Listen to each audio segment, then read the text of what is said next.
คอยช่วยเหลือเอื้ออารีห่างลาคีปลอดโผยภัยบุญพิทักษ์บุญรักษาบุญนำปาคือหมู่เฮาพบความสุขใสแม้นชีพลับดับล่วงไปบุญส่งคือ สุขสวัสดีขอกล่าวคำว่าธรรมะสวัสดีกับบรรดาท่านผู้ฟังแล้วก็ท่านผู้ชมทุกท่านที่กำลังติดตามจ่องธรรมะเป็นทีวีออนไลน์กลุ่มพระสงฆ์อุบาสกอุบาสิการ่วมกันเผยแผ่ธรรมะออนไลน์ไลฟ์สดทาง Facebook ทาง YouTube แล้วก็สถานีวิทยุเครือข่ายคลื่นสีขาวชาวประชา8จังหวัดภาคเหนือพร้อมทั้ง FM 104.50 เมกะเฮิรตซ์วัดฝ่ายหินจังหวัดเชียงใหม่ FM 88.25 เมกะเฮิรตซ์วัดสีปันเงินอำเภอสันป่าตองจังหวัดเชียงใหม่พร้อมถึงFacebook ของท่านอาจารย์พระครูอภิวัฒนวิกรมรองเจ้าคณะอำเภอดอยหล่อวัดปากทางเจริญอำเภอดอยหล่อจังหวัดเชียงใหม่ Facebook พัฒาราม Facebook พระนักสื่อสารFacebook มหาวิทยาลัยมหาจุฬาลงกรณราชวิทยาลัยเขตเชียงใหม่Facebook วัดจอมคำเขมรัตน์นครเชียงตุงพร้อมตึงสถานีเครือข่ายทุกช่องทางซึ่งก็ในค่ำคืนวันนี้ก็เป็นคืนวันเสาร์ที่19เดือนตุลาคมปีพุทธศักราช2567เก่ากับผมอาตมาภาพพระครูโสพลปริยัติก็ได้นำรายการมาพบกับบรรดาท่านผู้ฟังท่านผู้ชมเช่นเคยพร้อมถึงคณาจารย์จากช่องธรรมะเป็นทีของเขาฉะนั้นก็บรรดาท่านผู้ฟังท่านผู้ชมก็สามารถที่จะคือกำลังใจโดยการกดติดตามกดไลค์กดแชร์เพื่อเป็นธรรมทานยิ่งแชร์นักก็ได้บุญนักแชร์น้อยก็ได้บุญน้อยบ่แชร์ก็บ่ได้ฉะนั้นก็บรรดาท่านผู้ฟังท่านผู้ชมอยากจะสนับสนุนจ่องของเขาก็สามารถที่จะร่วมกับมูลนิธิ1016เพื่อการกุศลโดยท่านอาจารย์เจ้าคุณพระวิสุทธิวัชรพรหรือว่าครูบาข่าววัดลัทธิวันพระนอนขอนตาลอำเภอแม่ริมจังหวัดเชียงใหม่พร้อมทั้งมูลนิธิโพธิยาลัยมหาวิทยาลัยมหาจุฬาลงกรณราชวิทยาลัยเขตเชียงใหม่พร้อมถึงคณะสงฆ์จังหวัดเชียงใหม่โครงการหมู่บ้านรักษาศีล5โครงการวัดประชารัฐสร้างสุขพร้อมถึงหน่วยอบรมประชาชนประจำตำบลที่ได้ร่วมด้วยช่วยกันในการที่จะนำนานาสาระเรื่องสังฆะเพื่อสังคมมาพูดมาจากกับบรรดาท่านผู้ฟังท่านผู้ชมซึ่งวันนี้ก็เป็นภาคภาษาเมืองเกี่ยวกับเรื่องพระพุทธศาสนา4แผ่นดินก็คือตั้งแต่ประเทศจีนประเทศพม่าตั้งแต่12ปันนาแล้วก็ล่องมาตั้งเจียงตุงเมืองลาแล้วก็ตั้งหลวงพระบางประเทศลาวแล้วก็ประเทศไทยเขาโดยตึงเจียงใหม่เจียงของเจียงแสนเจียงไฮ้ซึ่งก็ว่าต้องใจลาบในการอู้จากันฉะนั้นก็ประเพณีอย่างต่างๆวัฒนธรรมต่างๆก็จะคล้ายคลึงกันซึ่งโดยเฉพาะในวันนี้ก็เป็นวันแฮม2ค่ำแฮม2ค่ำฉะนั้นก็ออกพรรษามา2วันแล้วฉะนั้นซึ่งการออกพรรษาจะเป็นจังได๋เดี๋ยวเฮาก็จะกลับมาอู้กันในรายการฉะนั้นก็วันนี้เฮาไปพบกับผู้ร่วมรายการเฮาไปที่ท่านอาจารย์ดร.ดิเรกอินจันทร์จากมหาวิทยาลัยราชภัฏเชียงใหม่ขอเจริญพรท่านอาจารย์ดร.ดิเรกนมัสการท่านพระอาจารย์ครับแล้วก็ครูบาอาจารย์ทั้งหลายนะครับที่รับฟังทางวิทยุและสื่อช่องต่างๆนะครับสาธุวันนี้รู้สึกว่าบรรยากาศมัน ฝนมันหยุดแล้วเนาะท่านอาจารย์ดรเนาะฝนน่าจะหยุดละหรือว่าก็ยังมีอยู่ยังว่าแต่บ่ได้ตัวเนาะครับเพราะว่ามันก็ยังไว้ใจบ่ได้เด้อไอ้เนาะยังบ่ยัจะงบ่แล้วไว้ใจเทื่อทางหรือวางใจฟ้าอีเนาะหันครับว่ามันครึ้มฟ้าครึ้มฝนนึกว่ามันจะบ่ตกแล้วเพราะว่าอันตั้งอตั้งเจียงตุงเจียงตุงนี่ท่านอาจารย์บางที่ก็ส่งข้อความบอกว่าฝนตกแล้วก็หนาวมากๆคือเพิ่นว่านะหนาวขนาดว่านะเออก็ก็อย่างที่เขาเคยอู้หรือว่ามันก็มีข่าวตึงเปิ้นข่าวทีวีไปนึงบอกว่าตอนนี้คือโลกเขาเพราะว่าโลกเขามันจะเปลี่ยนแปลงไปอืมนักครับ หน้าฝนบางทีมันมันก็จะเลื่อนไปจะเกิดอาฝนตกหนักถ้าหนาวก็จะหนาวนักอย่างงี้ครับอืก็เขาก็มๆๆๆมันจะมีสภาพอากาศมันเปลี่ยนแปลงไปเรื่อยๆอะครับมันก็คงเอแบบอ บ่เหมือนเก่าแล้วฉะนั้นหมายความว่าอันเชื่อฟ้าก็บ่ได้เชื่อฝนก็บ่ได้เนาะต้องเชื่อตนเองนะเนาะในปัจจุบันนี้น่ะเนาะเพราะว่าต้องเอาตามหน้างานว่าเนาะอาก็อาประมาณว่าจิก็แต่ก็ต้องแต่ทุกวันนี้เขาก็ยังดีนะเขายังมีทีวีมีสื่อที่เขาพยากรณ์อากาศก็ค่อนข้างจะแม่นนะครับเออพระอาจารย์ถ้าเป็นเมื่อก่อนนี่เขาเออมันออกพรรษาแล้วครับบ่มีหยังแล้วแต่มาเดี๋ยวเอนี้อมีกรมแม่นอุตุนิยมวิทยาหยังก็เพิ่นก็ประกาศแจ้งก็กรมเขาเชื่อไว้กรมก่อนนะกรมอุตุของคนเฒ่าคนแก่แต่ก่อนก็คือเรื่องดูมดอืมครับเพิ่นจะดูพอดูอย่างใดครับที่มดเวลาว่าอันถ้ามดมันขนไข่ขนเต็งอย่างต่างๆนี่นะขึ้นเรือนโล่ๆๆนี่นะนั่นน่ะฝนจะตกหนักล่ะครับถ้ามดดำนี่นะมดดำมดน้อยๆด้วยน่ะมันอาจจะอู้เรื่องกรมอุตุคนเฒ่านี่น่ะผมก็เคยเออได้ยินหลายอย่างเหมือนกันเขาเบิ่งนี่เออ เขาพ้อเมฆ ก็พอเมฆฝนก็หรือว่าพอดอกละพอใบลำไยก็พอดอกก็อเย่างเงี้ยมันก็มีออนะครับเคยได้ยินอยู่แม้แต่หางสัตว์เพิ่นฮ้องว่าแลนเนี่ยท่านอาจารย์อาๆครับอาจารย์ดิเรกเนาะครับเคยได้ยินของคนเฒ่าบอกว่าถ้าเอ่อเขาคนไอ้นายพรานป่าเพิ่นไปป่าได้สัตว์ได้แลนนี่มันเพิ่นจะพอที่หางถ้ามันหางมันเป็นก้านอย่างก้านนี่เพิ่นก็จะว่าพยากรณ์โดยพยากรณ์ว่าปีนี้ฝนจะตกหนักก็หรือว่ามันจะแล้งก็ผมค่อนข้างจะเชื่อนะเชื่อ เพราะว่าหนึ่งเชื่อจะได้คือค่อนข้างจะเชื่เขาอจะได้เอาคนเฒ่าคนแก่เนี่ยคือเขาก็คงสังเกตมา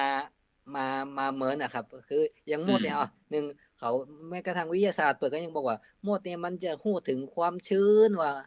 ถ้าตอืมอนใดนะอากาศมันร้อนมันชื้นแล้วอากาศที่เหมาะสำหรับจะฝนตกเนี่ยโดยธรรมชาติมันก็ต้องรักษาชีวิตกับไข่หรือพันธุ์มันน่ะมันก็จะเออรู้บรรยากาศรู้อะหยังว่าอย่าให้เหี้ยฝนต้องตกแน่ต้องย้ายอืห้างมเนี่ยครับอืมเพราะอันจะนั้นก็หมายความว่าอันคนแต่ก่อนนี่เพิ่นจะสังเกตเนาะสัครับงเกตแล้วก็พฤติกรรมอะหยังต่างๆนั่นน่ะฉะนั้นวันนี้เราก็แน่นอนแล้ววันนี้เราก็คงจะเอาเรื่องแบบพื้นบ้านล้านนากับเมืองครับเขาเนี่ยมาอู้มาจากันเพราะว่าของบ่กินมันรู้จักเน่าเนาะของบ่เล่ารู้จักลืมฉะนั้นครับเนี่ยอันเราว่านี่ความจริงนั้น หลายท่านหลายคนเมื่อวันที่อย่างน้อยวันที่17กะเนาะวันที่ครับ17น่ะหลายท่านหลายคนก็ได้มีโอกาสไปทำบุญตักบาตรที่วัดหลายท่านหลายคนก็บอกว่าเป็นวันออกพรรษาลาพระเจ้า เออ ได้ยินคำว่าลาพระเจ้านี่โอ้โฮบางเที่ยมันก็ใจหายกันแท้อยากดอกเตอร์เป็นมันเปิ้นอู้นี่หมายความว่าคำคล้องจองกันหรือว่ามันจั่งใดอาจารย์อ่ตามความเข้าใจาอาจารย์ ผผมออกพรรษาเขาว่าลาออกพรรษาพระเจ้าเนี่ยคือเออออกพรรษาลาพระเจ้าเนี่ยบอกว่ามันหนึ่งก็คือถ้าว่านะถ้าเดาถ้าคิดเนี่ยมันหนึ่งมันก็เป็นส้อยกำนะออกพรรษาเอลาอๆๆๆพระเจ้ามันก็สัมพัทธ์กันนะแต่มันอืมน่าจะหมายถึงอย่างงี้ก็ครับท่านพระอาจารย์ท่านผู้ฟังก็คือว่าเออระหว่างที่ออกพรรเข้าพรรษาเนี่ย3 เดือนเนี่ยเออเอาคือต้องแบบว่ากิจกรรมประเพณีอะหยังต่างๆที่เกี่ยวกับชาวบ้านนี่บ่ใครมีน่ะเปิ้นจะบ่ย้านนะ อืมขึ้นเฮือนใหม่เนี่ยอะหยังไอ้ที่แบบแต่งงานกะอะหยังไอ้เปิ้นจะบ่ย้านนะคือละวันศีลอืมทุกศีลจะต้องไปวัดตั้งแต่เข้าพรรษามาปุ๊บ15ค่ำนะครับแล้วก็วันอาสาฬหะวันเข้าพรรษาแรม1ค่ำปุ๊บวัน8ค่อืมำ15ค่ำ14ค่ำวันพระวันศีลเนี่ยคนเมืองโบราณเขาจะต้องไปวัดทุกครั้งทุกศีลไปวัดแล้วอืมไปนอนวัดด้วย เลยที่เนี่ยจนครบออกพรรษา3 เดือนละเอาละแล้วเนี่ยหลังจากเนี่ย ก็โอเคละการที่จะมาแล้วบ้านเขาแต่เดิมนะเขาจะทำบุญใส่บาตรกันทุกวันพระคือช่วงเข้าพรรษาอืมถ้าช่วงออกพรรษาปุ๊บเนี่ยมันก็นอกจะมีประเพณีใหญ่ๆถึงจะมาทำบุญอืมกินทานอย่าเตือนหนึ่งแต่ออกพรรษาช่วงเข้าพรรษาเนี่ยเขาทำกันตลอด3 เดือนเมื่อพ้นอื3 เดือนปุ๊บเนี่ยมออกพรรษาละก็ลาพระเจ้าละบ่ได้มานอนวัดอะต้องรอมกำอ๋ปีหน้าบุญเนาะอฉะนั้นหมายความว่าเอ่อบอกว่าจะเป็นเรื่องขนบธรรมเนียมประเพณีนะความดีงามบอกว่าจะเป็นเรื่องวัฒนธรรมพิธีกรรมความเชื่อภาษาการแต่งกาย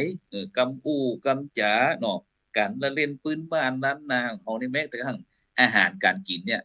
มันมีความสำคัญนะท่านอาจารย์เนาะ ครับเออ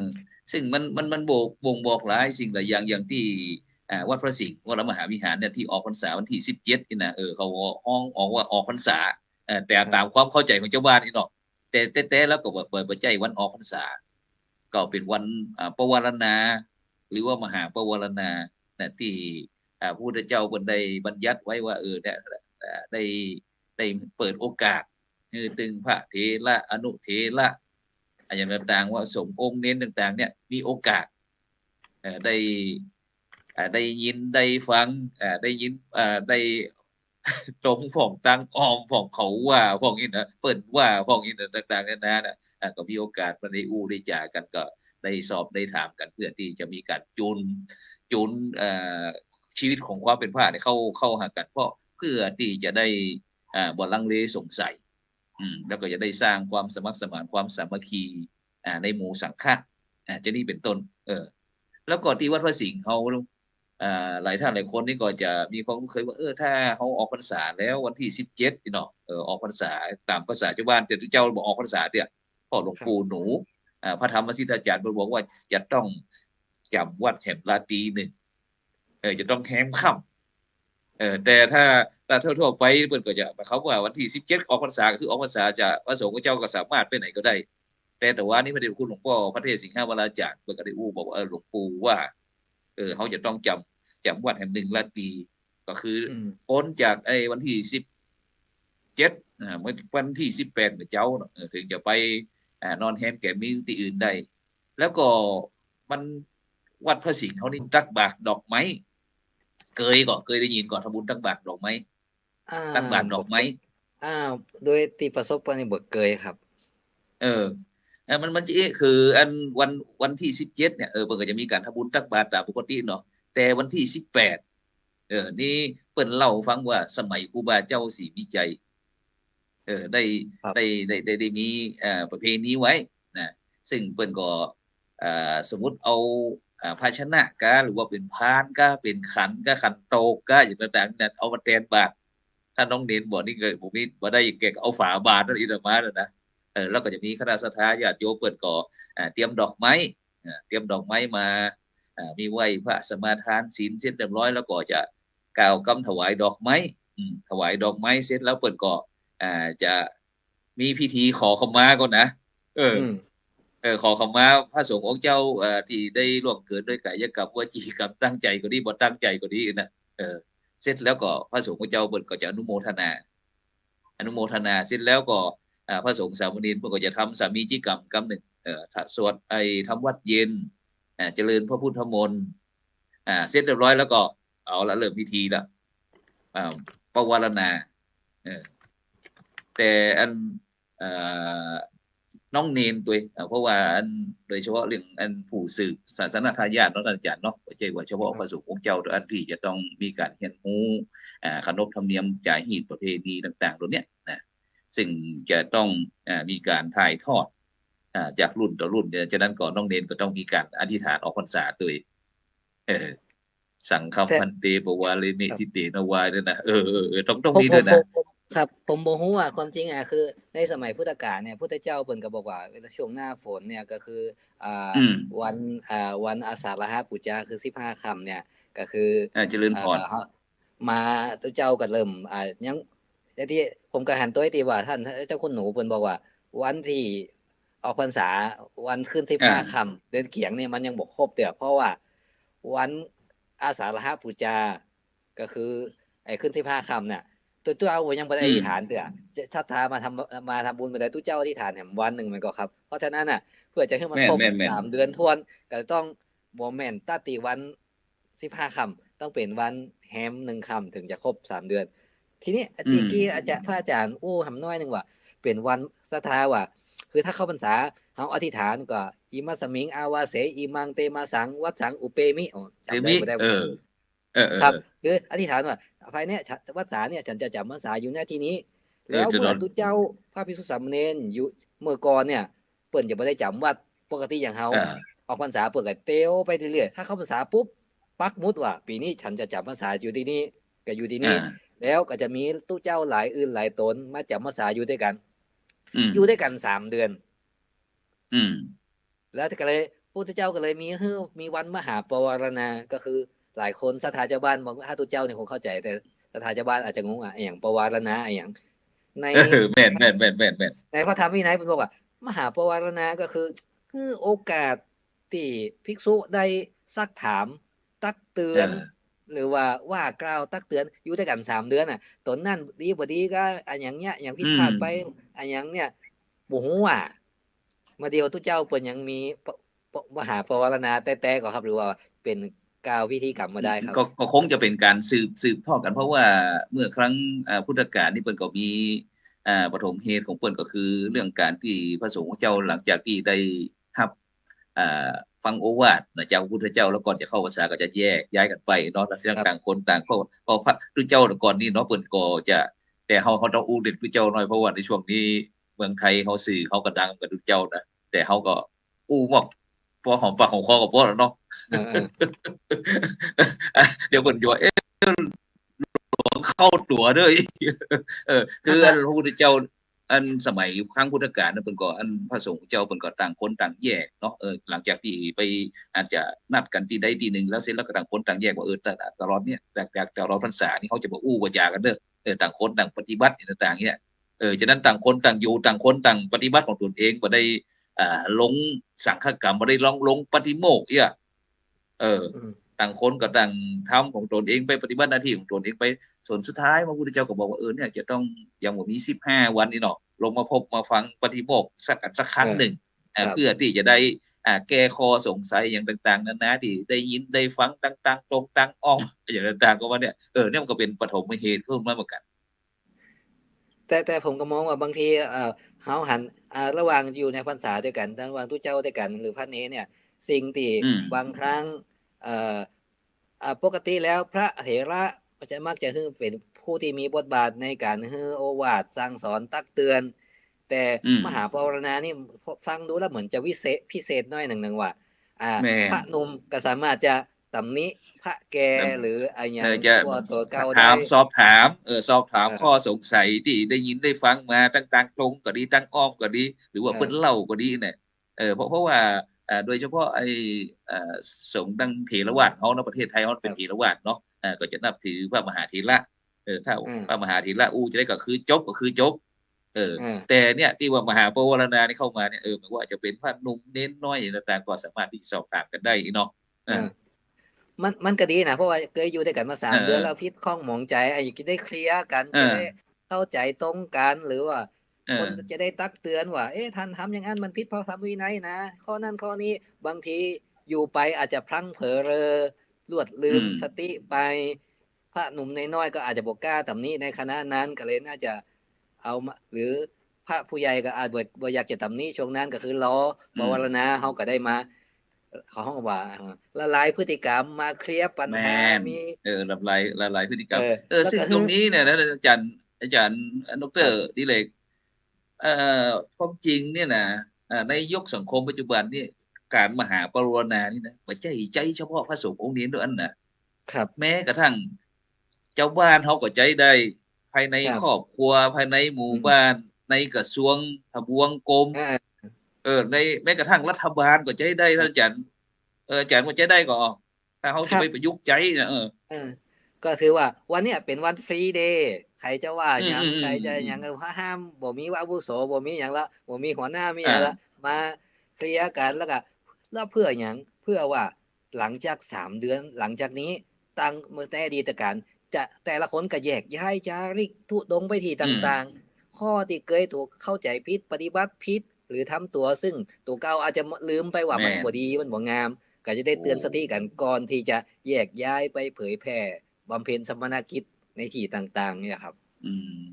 อย่างโดเข้าพรรยโดยเฉพาะในษาหน้าก็ปัจจุบัน มาปะกันใหม่หรือไปปะกลุ่มอื่นแล้วก็ยังในปัจจุบันเนี่ยพระสัทธรรมเขาวิปริตวิปลาสอย่างขึ้นมาเนี่ยหมายความว่ามันเบี่ยงเบนนะท่านอาจารย์ดอกเตอรซึ่งอ่าของเฮานี่ก็แปลกเนาะมันเมินนานก็จะเกิดมาครั้งหนึ่งเกี่ยวกับเรื่องพระสัทธรรมที่ปฏิรูปอย่างต่างๆนี่นะที่เกิดขึ้นเนี่ยซึ่งตรงเนี้ยมันก็มีความสำคัญเช่นเดียวกันเพราะว่ามันหมายถึงความมั่นคงในทางพุทธศาสนาเนาะซึ่งเรื่องตรงเนี้ยไม่ใช่ว่าเฉพาะพระสงฆ์เจ้านะแม้แต่ศรัทธาญาติโยมพุทธบริษัทเนาะสามารถที่จะต้องเข้ามาตรวจสอบได้ซึ่งในปัจจุบันนี้เขาก็จะหันผู้ที่แต่งตัวเป็นพระเนาะได้ออกมากล่าวฐานนั้นกล่าวฐานนี้บางครั้งก็หลายท่านหลายคนก็บอกว่ามันเป็นการที่พระสัทธรรมปฏิรูปหรือว่ามันจับจ้วงพระพุทธวจนะก็อย่างต่างๆตรงเนี้ยสิ่งตรงนี้ก็อยากจะคืออันพี่น้องเนาะพุทธศาสนิกชนเฮาเนี่ยเนาะพุทธบริษัทเนี่ยได้มีโอกาสที่จะช่วยกันคิดช่วยกันทำโดยเพราะว่าพุทธเจ้าก็ได้บอกแล้วบอกว่าพระพุทธเจ้าเนี่ยบ่ได้คือบุคคลใดบุคคลหนึ่งขณะใดขณะหนึ่งเนี่ยเป็นตัวแทนของพุทธเจ้าเพราะพระพุทธองค์บอกว่าถ้าพุทธบริษัท4เนาะมีความมั่นคงแล้วพระพุทธองค์ถึงจะเสด็จดับขันธปรินิพพานนะครับเนี่ยพระพุทธองค์มั่นใจแต่ก่อนพระองค์พุทธองค์ถึงจะรับกำลัทนาจากปัญญามารฉะนั้นตรงเนี้ยในปัจจุบันเนี่ยฉะนั้นไอ้พี่น้องบรรดาท่านผู้ฟังท่านผู้ชมเลยที่ติดตามรายการเฮาก็สามารถที่จะส่งข้อความมาทางอินบ็อกซ์ก็ได้นะหรือว่าเพราะว่าวันนี้เฮาออกอากาศไปทางเครือข่ายด้วยสถานีวิทยุด้วยแต่บ่ได้ออก8จังหวัดเฮาก็จะมีที่วัดฝ่ายหินเนาะแล้วก็ที่วัดศรีปันเงินเพราะว่าทำ MOU ตันเสาใจกับ MOU น้อยครับเครือข่าย8จังหวัดภาคเหนือเขานี่ก็คือสัปดาห์แรกซึ่งก็จะมีท่านอาจารย์พระครูอภิวัฒนวิกรมเนี่ยเป็นผู้ประสานงานที่จะกระจายเขาฉะนั้นก็ถ้าเป็นสัปดาห์แรกนี่จะ ถ้าเขาอู้กับเมืองอีน่ะคนเฒ่าคนแก่นี่พี่น้อง FC ต่างจะรู้โทรเข้ามาอย่างครั้งก่อนเกือบ30 สาย30-40 สายฉะนั้นก็หรือหลายท่านหลายคนก็อาจจะติดตามทาง YouTube ก็ได้ทาง Facebook ก็ได้ท่านอาจารย์เนาะฉะนั้นเขาอู้ถึงเมื่อกี้ก็คือเรื่องพระสัทธรรมปฏิรูปถ้าในความคิดเห็นของท่านอาจารย์ดิเลกในฐานะที่เป็นอดีตนักบินนะเพราะว่าวันนี้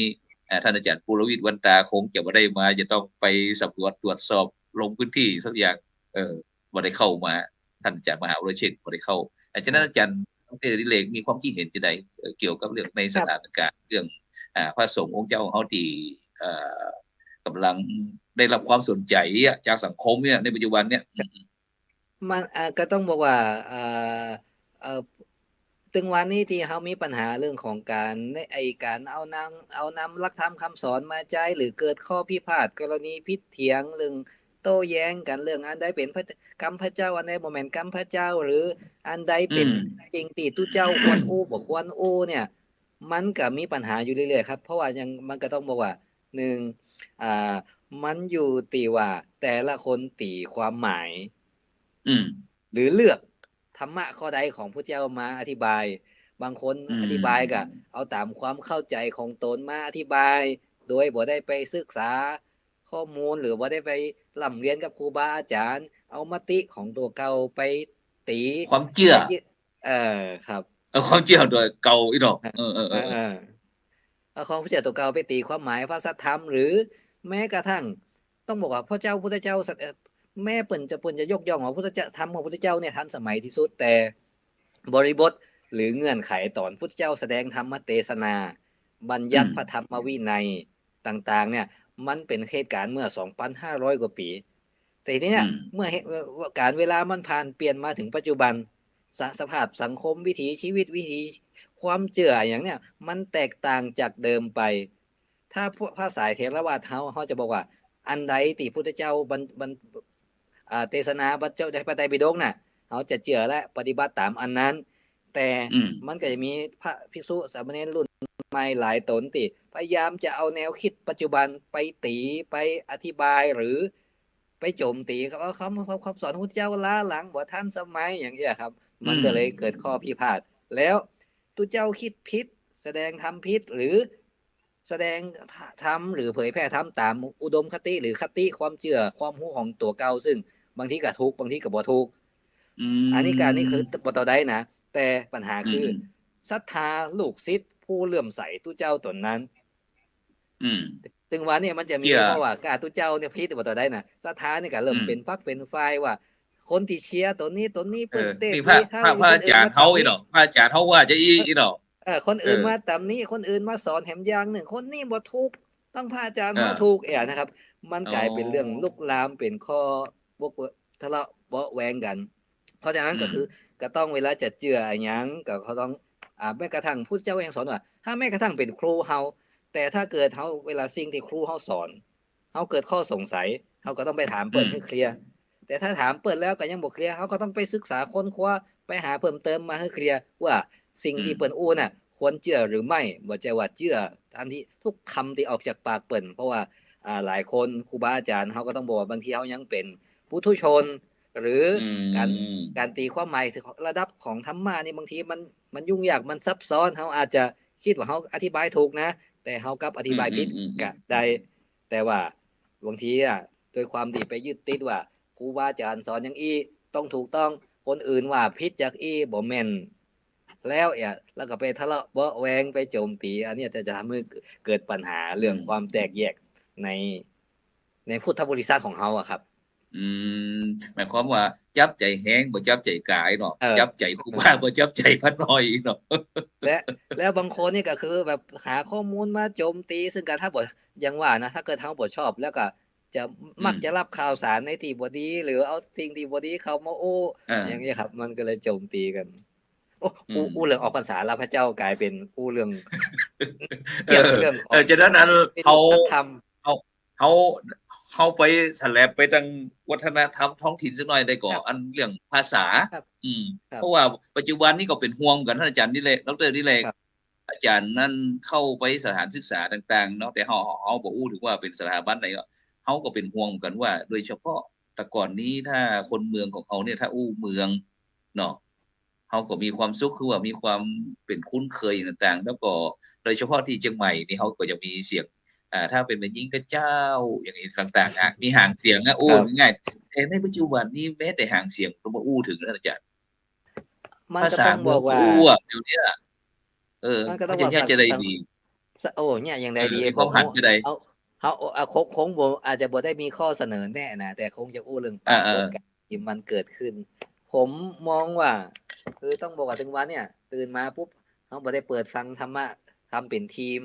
อู้กับเมืองเทศนาคนสมัยใหม่เขาบ่ได้น้อยคนที่จะมาเปิดรายการวิทยุที่ดีเจหรือตู้เจ้าเตดหรืออู้กับเมืองครับเฮาได้ฟังกำไทยมาตื่นมากำไทยเปิดตื่นมาสะดุ้งมากำมือถือเข้ามาก็มีเป็นคลิปเป็น YouTube เป็น TikTok เป็นอย่างมันก็เป็นกำไทยไปหมดแล้วเพราะว่าสังคมมันเปลี่ยนไปแต่ผมหวังลึกๆอยู่ว่าตราบใดถ้าตุเจ้าพระเนรยังอู้กับเมืองอยู่เนี่ยมันก็ยังจะคงมีอยู่เพราะตุเจ้าพระเนรเฮาเนี่ยปกติแล้วเนี่ยมันอยู่ในวิถีนะแม้กระทั่งเทศทำเข้าพรรษาออกพรรษามาเดียวเนี่ย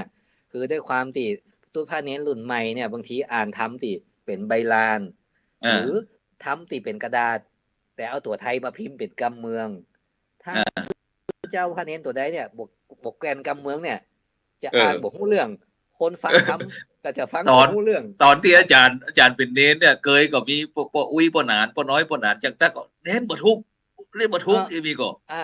มีครับมีประจำเลยเหรอ1ต้องถามว่าคือด้วยความที่ผมเนี่ยความจริงก็อายุ50แล้วครับก็ความจริงตอนเป็นเน้นเนี่ยด้วยความที่เฮาไปเรียนหนังสือประถมโรงเรียนไปเรียนมัธยมมาแล้วก็ถึงจะมาบวชแล้วด้วยความที่ผมเนี่ยคนหนึ่งซึ่งมันบ่ได้อยู่แต่คนเฒ่าคนแก่บ่มีปู่อุ้ยแม่อุ้ยบ่ได้อยู่แต่ปู่อุ้ยแม่อุ้ยอยู่กับพ่อแม่ก็มันก็เริ่มมีว่าทำภาษาไทยเข้ามาแต่กับพ่อแม่ก็อู้กับเมืองเนี่ยครับแต่เฮาอ่านหนังสือเฮาฟังวิทยุเฮาดูทีวีเป็นกรรมไทยเฮาจะติดกรรมไทยมานักแล้ว กรรมที่เฮาอู้เนี่ยเฮาอู้กับเมืองนะครับแต่อืมอืมบางทีในพระธรรมเทศนาที่คนเฒ่าคนโบราณตุเจ้าพระเถรรุ่นพระเนนครูบาอาจารย์รุ่นเก่าเพิ่นเขียนไว้ในใบลานเนี่ยมันเป็นกรรมเก่ากว่าที่เฮาใจในวิถีชีวิตอะครับอืมฉะนั้นก็หมายความว่าภาษาหรือว่าอันคำอู้เนี่ยมันมีการเปลี่ยนแปลงไปตามยุคครับตามสมัยไปเรื่อยๆเนาะท่านอาจารย์ไม่ก่อนครับอย่างครับอย่างอู้ง่ายเอ่อถ้าอู้มะพร้าวอ๋อเออเออคนแปลว่าจะได้อ่าพวกมาเป้าอันนี้คือเสียงมะพร้าวมาได้ครับนะครับมะพร้าวนะครับแต่ถ้าเชียงใหม่นี่มะพร้าวเออครับหนึ่งแต่ว่ามะพร้าวห้าวสองมะครับพร้าวสาแล้วมมะมันจะมี พร้าวห้าวแล้วมันจะมีปัญหาก็คือว่าเวลาในธรรมมันอ่ะในเออธรรมที่เออเป็นอุบลเรือนน่ะเขาบ่ได้เขียนมะเป้าวหมากเป้าวนะเขาเขียนหมากอืมเป้าวนะครับอืเขียนหมมากแล้วทีเนี้ยเวลาเขาคือกำปากเขาเนี่ยเขากำเต็มกำแต่อยู่ที่กำมาเก่าแต่เนี่ยมันจะต้องมีอืมคำว่าหมากอืมอืมเป้าวหมากกล้วยหมากม่วงหมากแตงอืมมาเดียวเนี่ยเสียงปากเขากรอนสั้นลงไปกลายเป็นอืจากหมากมเป็นมะอืเป็นมมาไปอะครับฉะนั้นก็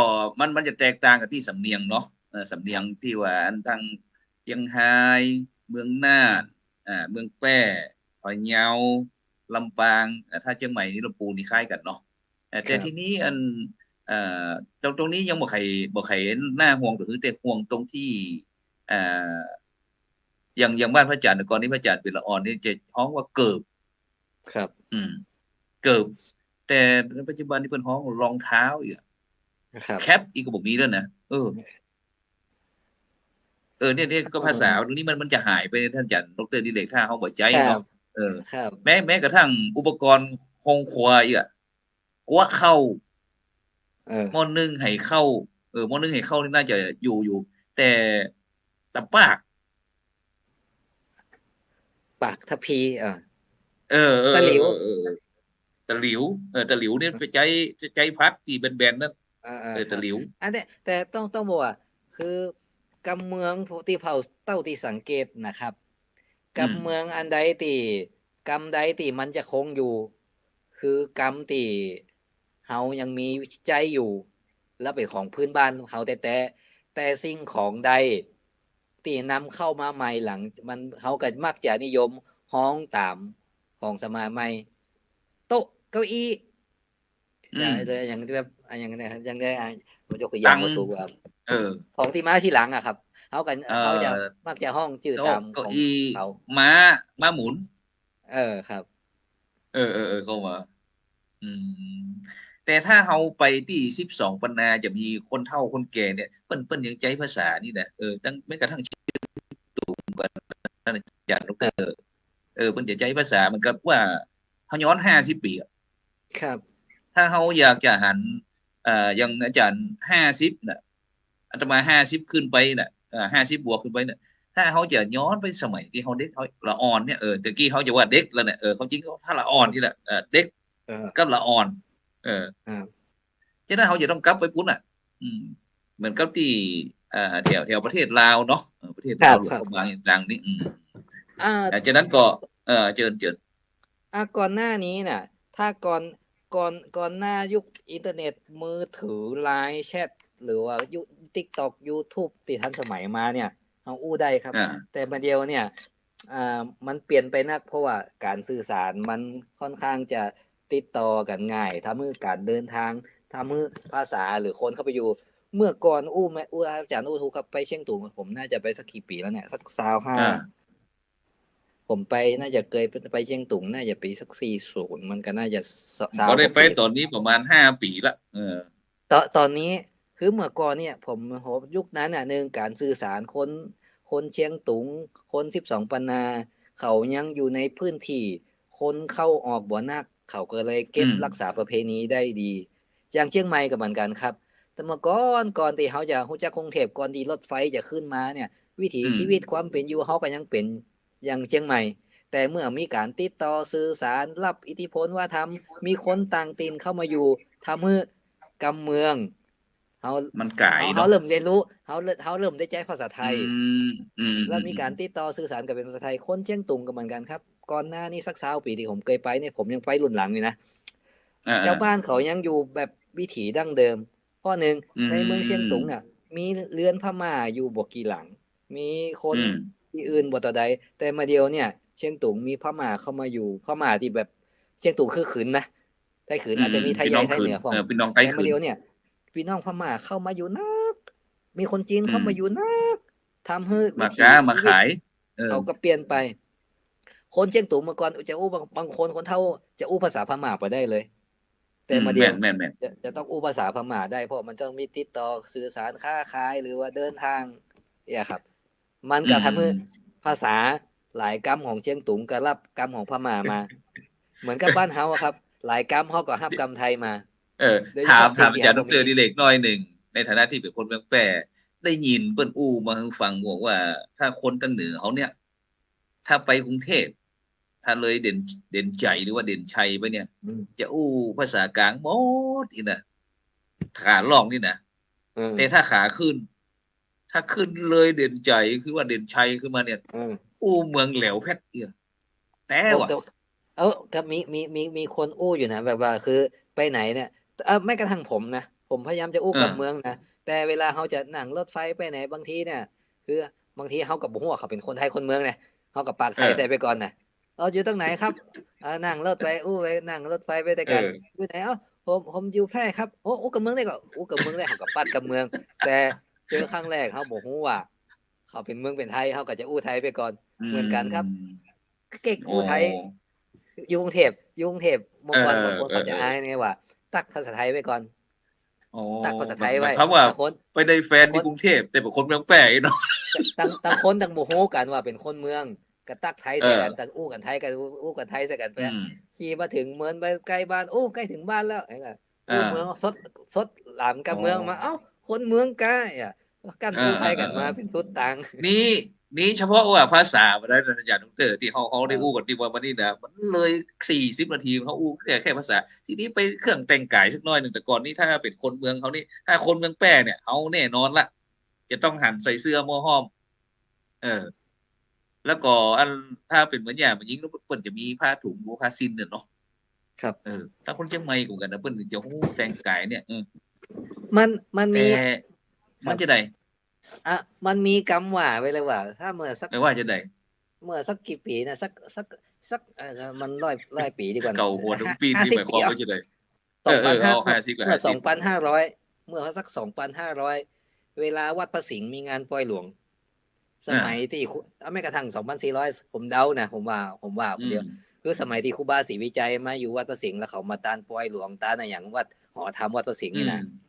ถ้าเกิดเขาวับไปอยู่ในสมัยหั่นน่ะแล้วเขาไปนั่งอยู่หน้าวัดน่ะแล้วเขาหันคนใส่สิ้นเข้ามาไปยิงแต่อุจายใส่สิ้นเข้ามาในวัดเขาจะฮู้เลยปานรู้ใส่กำแพงมาแม่อุ้ยเนี่ยคนแม่แจ่มแน่นอนอันเนี้ยคนเมืองฝางอันนี้เมืองฝางใส่เสื้อคอกลมเนาะเพราะว่าแต่ละท้องถิ่นโดยเฉพาะเวลาไปวัดไปวาหรือไปงานเทศกาลเนี่ยเขาจะเลือกชุดประจำถิ่นประจำเผ่าหรือชุดที่สวยที่สุดที่เขามีคนแม่แจมก็ต้องเอาสิ้นแม่แจมมาคนเหนือเป็นก็ต้องเอาผ้าไหมผ้าอย่างมาถ้าคนเมืองถ้าแสนใส่สิ้นแร่ๆพื้นสีดำแล้วมีการเข้าไปอย่างนี้ต้องลูกแปะมาเนี่ยคือเมื่อก่อนการแต่งตัวจะเป็นเอกลักษณ์ถ้าเขาหันเขาแต่งตัวปุ๊บเขาจะฮู้เลยว่าเขาเป็นอะไรอย่างจังหวัดพี่น้องเมื่อก่อนถ้าเกิดเขาไปกาหลวงหันแมวพี่น้องชาวมงเขามากล้าขายเขาจะแต่งตัวชุดเขาหันชุดปุ๊บนี่เป็นมงเป็นแมวแต่โดยเฉพาะคนเมืองเขานี่เป็นฝ้ายเนาะฝ้าดีทอมือเนี่ยแต่มาเดียวเนี่ยเอาละคนจากนั้นอันเขานี่มาเหมือนแล้วทีนี้ออกพรรษาแล้วอันไปงานบุญสักหน่อยหนึ่งเทศกาลออกพรรษานี้มีหีดห้อยประเพณีจะหีดประเพณีอย่างของอย่างวิถีชีวิตของเจ้าพูดเขาเนี่ยท่านอาจารย์ดร.ดิเรกออกพรรษาลาพระเจ้าแล้วบ่ได้ลาแต่เนอะออกพรรษาลามันเป็นกำจองของจองบ่ได้ลาปุ๊บนะออกพรรษาปุ๊บต้องเตรียมงานใหญ่เลยเนอะตุเจ้าออกพรรษางานอะไรอย่างมีกฐินกะที่ว่างานใหญ่งานอย่างกฐินครับงานผ้ากฐินมันเป็นจังได๋งานกฐินตานผ้าป่านี่เฮาอย่าตานได้สุดปีตานมาได้ก็ได้ตังค์อย่าหอมตานมาได้ก็ได้แต่ตานกฐินเนี่ยตานวันกี่รอบก็ได้ ภายเนาะใน1 เดือนทานวันหลังกี่รออกพรรษาอบก็ได้มันก็กฐินอันพระป่านี่นะครับเอแต่อถ้ากฐินโน้นจะได้มันตามจะได้ก็ก็ต้องตามตั้งแต่แฮม1ค่ำมาเนี่ยจนถึงพุ่นน่ะขึ้น15ค่ำไอ้วัน1 เดือนน่ะหลังจากออกพรรษาภายใน1 เดือนก็ถึงยีเป้งเนี่ยถึงจะตาลหลังจากนั้นตาลบ่ได้แล้วครับถ้าตาลก็ต้องเป็นห้องอย่างอื่นละ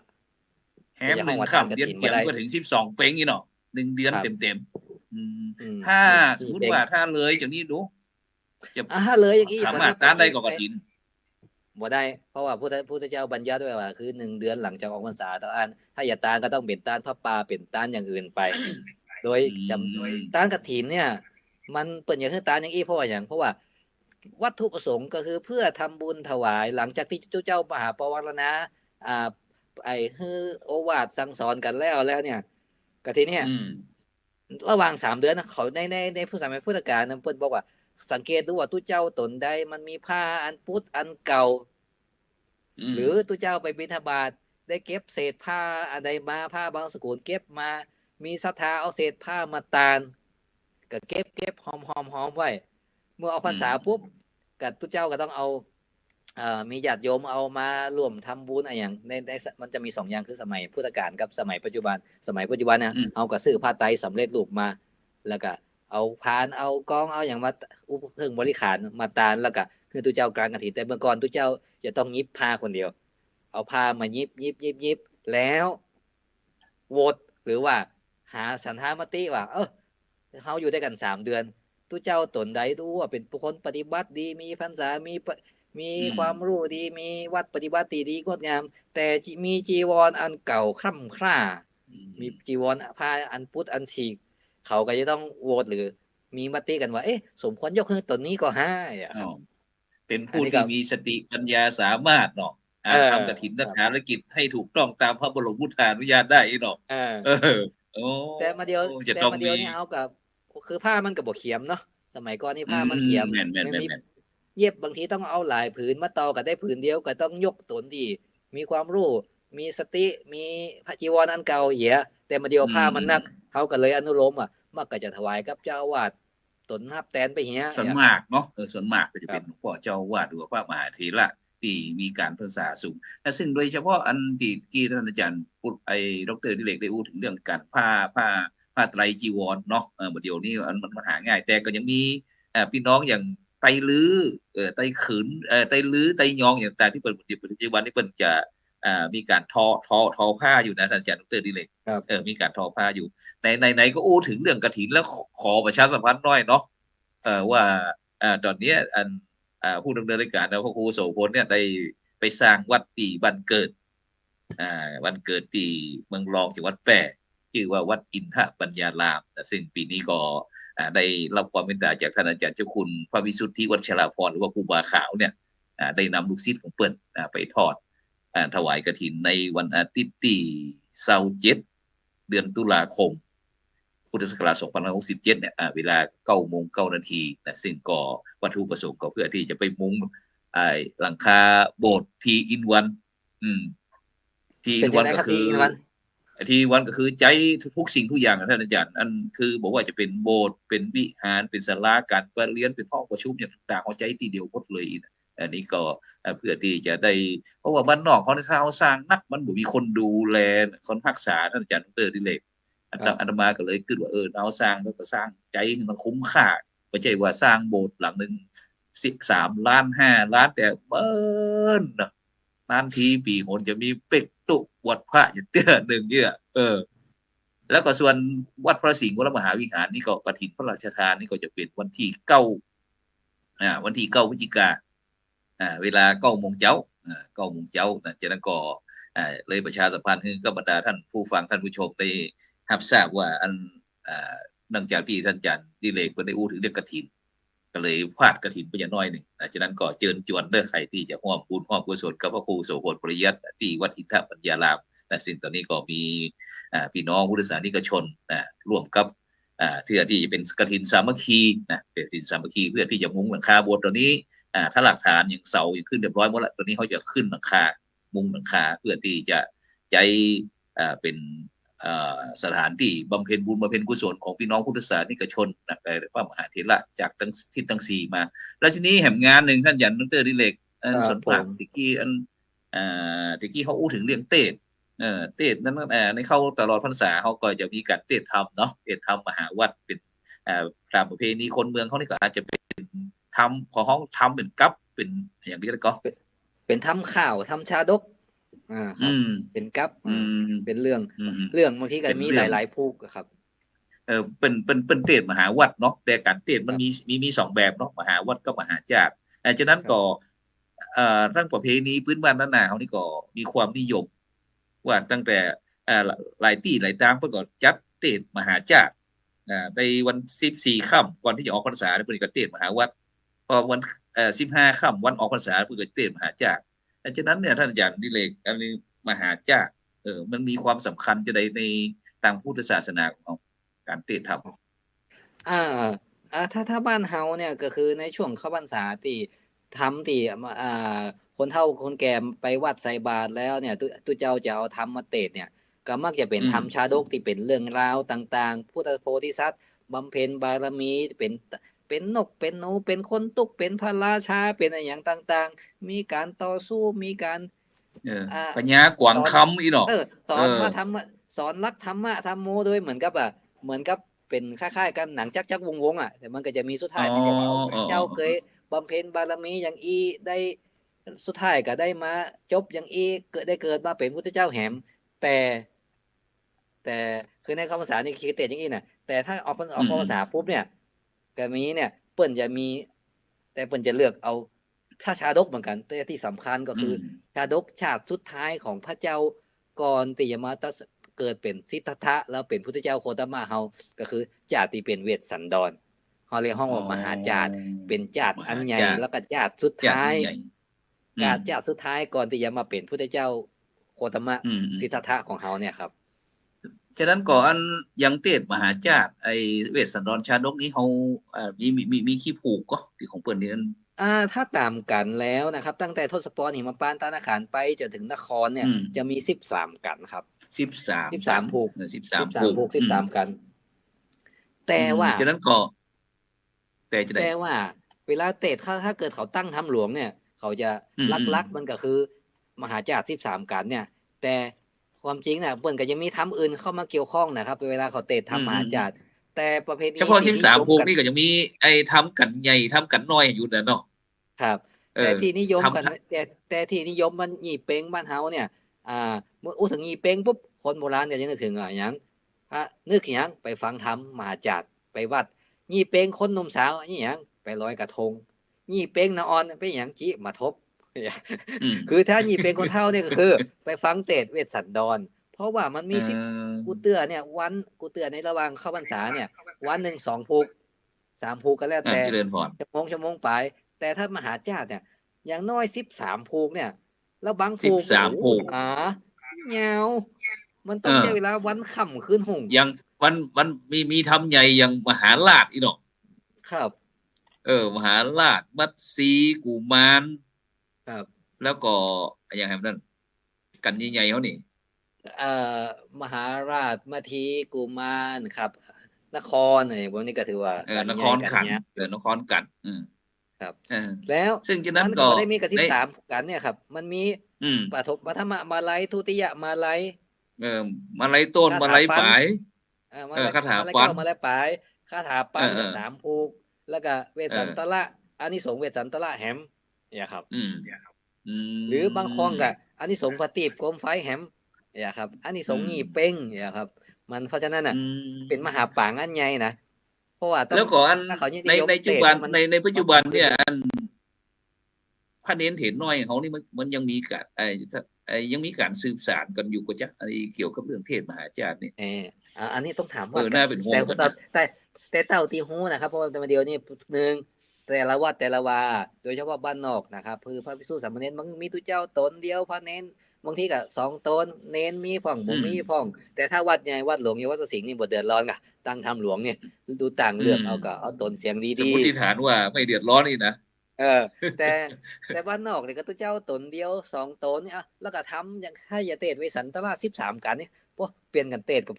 เสียงแหบเสียงแห้งพอดีเทศบ่ลุกมาเดียวเปิ้นก็เลยต้องปรับพิธีครับย่อลง หลายวัดถ้าก็เตดอู้ถึงเรื่องมาไล่มหาเก้ามาไล่ปจาลายรย์เหียอู้ถึงมหาจารย์นี่ตอนนี้ที่วัดทุ่งหมื่นน้อยครับท่านอาจารย์พระครูจันทสรการเปิ้นก็มีการแต่ก่อนนี้เฮาจะหันได้ยินแต่ที่วัดลอยเคาะเนาะแต่ก่อนการเทศธรรมถ้าขึ้นมาเมืองเชียงใหม่นี่นะเชียงใหม่นี่ก็จะไปฝึกหัดกันที่วัดลอยเคาะสถานที่ปั้นนักเทศครับแล้วก็จะเปิดเป็นคล้ายกับเป็นโรงเรียนน่ะเปิดทั่วๆไปเหมือนกับโรงเรียนตัวเหนือโรงเรียนศึกษาสงเคราะห์เฮาแต่วันนี้ปัจจุบันนี้ท่านอาจารย์พระครูจันทสรการวัดทุ่งหมื่นน้อยซึ่งเปิ้นก็เป็นนักเทศนักเทศแล้วเปิ้นก็จะได้ทำตำรับตำราขึ้นมาซึ่งเปิ้นก็เป็นหนึ่งในทีมงานจ้องธรรมะเป็นทีมเขาเนี่ยนะซึ่งถ้ามีโอกาสนี้น่าจะเอามาจัดเทศในช่องเขาสักหน่อยนะอาจารย์เนาะครับแต่ที่ผมว่าเนี่ยยี่เป้งเนี่ยคนยี่เป้งเนี่ยตู้เจ้าเขียมเตดทำแต่ถ้าเฮาซ้อตู้เจ้าเตดทำมาได้แล้วเนี่ยจะมีคนมาฟังก่อนครับพระอาจารย์จูวันค่ำคืนหงคนเฒ่าแค่ใส่บาตรคนเฒ่ามาวัดคนหนุ่มคนสาวมาวัดก็เขียมแล้วนะถ้าเตดทำวันค่ำนี่จะมีใครฟังเฮาอ่ะซึ่งอู้ถึงการฟังเนี่ยท่านอาจารย์ดร.ดิเรกคนโบราณเพิ่นเชื่อน่ะมีความเชื่อว่าถ้าบุคคลใดท่านใดได้ฟังธรรมมหาญาติหรือว่าไอ้พระเวสสันดรชาดกเขาตั้งครบ13กันนี่นะเปิ้นว่าบ่ตกนรกเลยนะครับโอ้จะได้บ่ได้ตกนรกแถมบ่ตาได้น่ะจะได้เกิดในพระศรีอริยเมตไตรน่ะศาสนาพระศรีอริยเมตไตรเนี่ยถ้าใครได้อันใดก็ได้จะได้ฟังธรรมจะได้ตรัสรู้จะอยู่ดีมีสุขนะครับเขาเชื่ออย่างนั้นแต่ว่าตรงนี้ก็คนฟังแต่ว่าต้องมีความอดทนนะต้องฟังให้ครบทุกกันนะบ่ใช่ลบต่างลีขี้ต่างอย่างนี่บ่ได้นะเนาะเดี๋ยวก็ออกไปยืดซ้ายยืดขวาบนชั่วโมงนึงก็จบแล้วมาอีบ่ได้เนาะ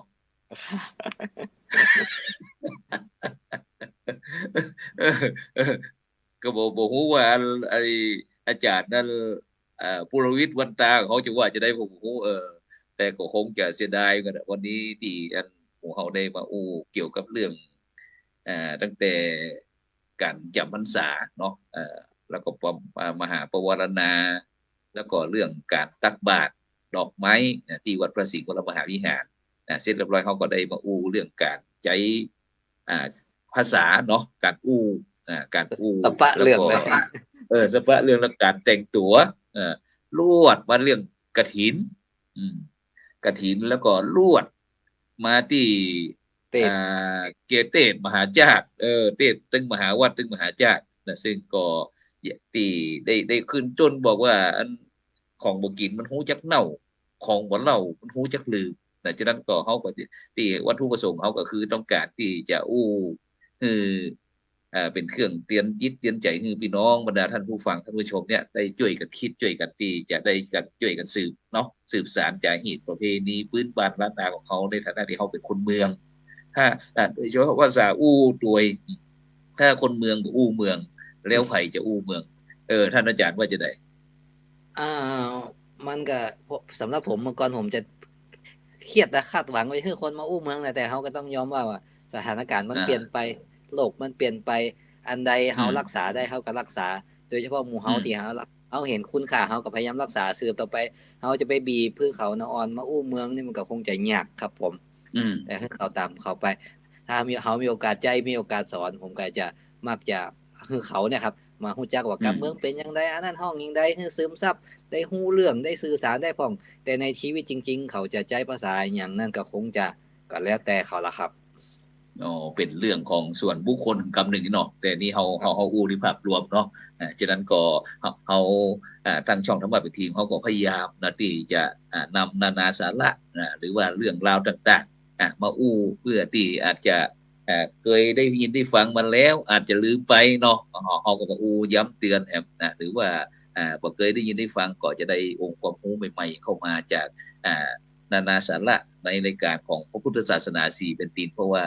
เป็นบ้านปีเมืองน้องเขาที่จะต้องมีการเชื่อมหรือว่าติดต่อกันตั้งแต่อดีตจนถึงปัจจุบันเนี่ยฉะนั้นก็ในค่ำคืนนี้ก็ต้องขอบคุณอนุโมทนาถึงแม่ชีวิไลแก้วจันทร์แม่ทองคำพรหมมินทร์ คุณโยมสะสิครูเบนไข่แฮมนี่ไข่พ่องรอยจันดรบ่หันครับมหันคุณโยมสุวรรณีสมในครูยากสนคุณวันศิริคุณแม่สวรักษ์อภิวงศ์พร้อมถึงบรรดาท่านผู้ฟังท่านผู้ชมที่ติดตามทั้งทุกช่องทางบอกว่าทั้ง Facebook ทาง YouTube นะทุกเครือข่ายนะที่ได้ร่วมฟังกันจนชั่วโมงเต็มๆนะฉะนั้นก็ในค่ำคืนนี้ก็เวลาหมดเวลาแต่อู้คนไปอู้มาหมดแล้วเด้อนะฉะนั้นก็ขอนำรายการพระพุทธศาสนา4แผ่นดินไปก่อนสำหรับแล้วก็พบกันวันพรุ่งนี้คือเจ้าวันอาทิตย์ก่อนในการธรรมะรับอรุณนะเวลา7 โมงถึง7 โมงครึ่งนะฉะนั้นก็รับฝันดีมีเงินใจเนาะไร้โลคาพยาธิบ่เจ็บบ่จนร่ำรวยทุกคนสำหรับในค่ำคืนนี้ขอกล่าวคำว่าสาธุ